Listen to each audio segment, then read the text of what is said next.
Visita istituzionale al ghetto di Venezia per il ministro della cultura Gennaro Sangiuliano per visionare lo stato del cantiere del museo ebraico ed alcune sinagoghe, tra cui quella tedesca ed italiana, quest'ultima appena restaurata.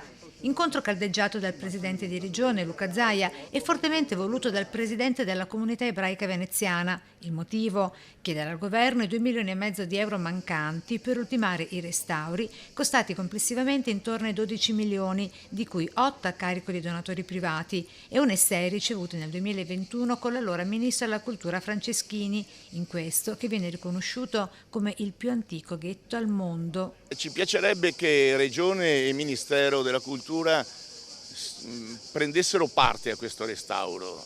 Ovviamente mi riferisco a questioni chiaramente economiche, penserete, ma si tratta anche di assumere il valore culturale, morale che ha questo ghetto, la storia che ha rappresentato questo ghetto. Venezia chiama e chiede aiuto e San Giuliano risponde. Assolutamente sì, adesso troveremo la linea dove allocare la richiesta di queste risorse, lo faremo. Fra l'altro, lo raccontavo al Presidente, tempo fa lessi una biografia di Benjamin Disraeli, il grande primo ministro britannico, che fu fra i collaboratori, diciamo, della monarchia e fu colui il quale lavorò alla costruzione del grande impero britannico. Poi il professore è certamente più edotto di me in materia e mi ha colpito che Disraeli veniva da questa comunità e quindi è una grande storia. Questa grande storia adesso va onorata con interventi fattivi.